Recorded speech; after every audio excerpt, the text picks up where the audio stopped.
Hey there, and welcome to the Tool Forza YouTube channel. Captain Nasty's here, and this video today is about how to fix an issue that's somewhat pervasive in Fanatec shifters, specifically when they are not selecting the right gear when you're putting them in gear. So the example I had was when I would go into third gear, it would select reverse commonly or first. I wasn't having this issue with second, fourth, or sixth, but I've heard issues about that as well. This is the version 1.5 shifter, which has a Hall effect sensor, and this repair is specific to those shifters with Hall effect sensors, not potentiometers. There's a few other good videos on how to fix a similar issue with potentiometers, but this is completely different because those sensors work in totally different ways. So first of all, you're going to need a couple tools to do this. Obviously, you're going to need a good set of Allens. If you don't have yourself a set of these Allens with the little ball ends on them like that, just go get some. They're just worth their weight in gold. You're going to need a pick. You'll see why later. You're going to need a lighter. You'll see why later. You'll need an X-Acto knife or a pair of scissors, and you need a little bit of electrical tape. So let me start here.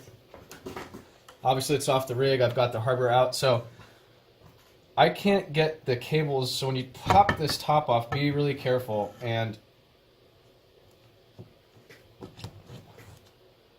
what you'll see is this red and black little cable here that's connected for the sequential, and mine's glued in at the plug right here. I couldn't take this off without really kind of fiddling with it, and so I elected to kind of make a cradle here that holds it so it keeps tension off of this wire. So that's one important thing to consider while you're doing this repair, is not to tear that wire up. There's two things you're going to want to do here. So when you've got this thing apart, you're going to want to just make sure that all your connectors are plugged in tight. Obviously, while you've got the thing apart, go ahead and do that. And that's for sure a best practice. So let me dive into this a little bit more and kind of show you how I figured this fix out. And this worked for me. I'm not saying this is going to work for every single person that has this problem, because this fix, I didn't think it was going to work. So what you've got here is a sensor called a Hall effect sensor, and then you've also got one over on this side as well. And there's two different axes, so hopefully you can see this, but you'll see. So right here, there's a magnet. This is magnetic, and so when this sweeps on this board, the board knows where it's at, and that's how it helps get half of the signaling, for what gear. And so the way I think this thing works is there's two axes it reads. It reads if you're on this back axis or the forward axis, and that's what this magnet in this board reads. And then there's this board in here that determines specifically what slot you're in on the forward side. So R1, 3, 5, 7.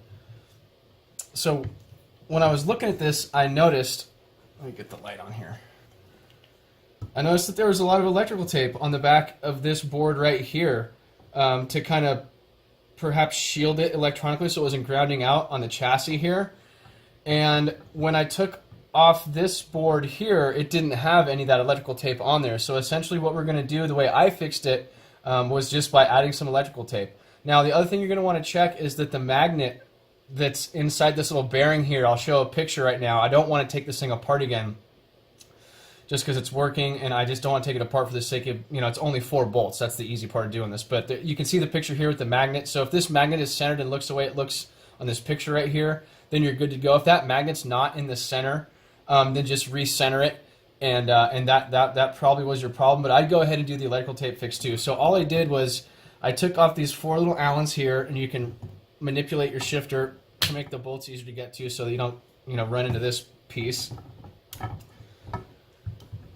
And I took it off, and I just cut a few thin strips of electrical tape that were a little bit longer than the board, so they would kind of fold up on the sides and prevent it from grounding out. So you probably can't see it, but there's this tape from here to here on the end, and the same thing up at the top, and then there's no metal in the middle for the thing to ground out on. And that's all I did. So one thing, when you cut your tape and you'll put it on there, you'll have to make holes to thread the bolts back through. So once you've taken this board off and applied the tape to the back of the board, then what you're going to do is just take this pick and take a lighter, and you're just going to heat the pick up, and then you're going to shove this pick into these holes on the PCB to kind of burn a hole in the electrical tape so you can get your hardware through. And it's really important to do a good job of that, because you don't want to end up trying to thread through the tape and then stripping out the threads on this thing. So get this nice and hot, wiggle it around in there, make a nice hole, push your hardware through, and then reattach those 4 bolts, and you just put the thing back together. And that fixed it for me.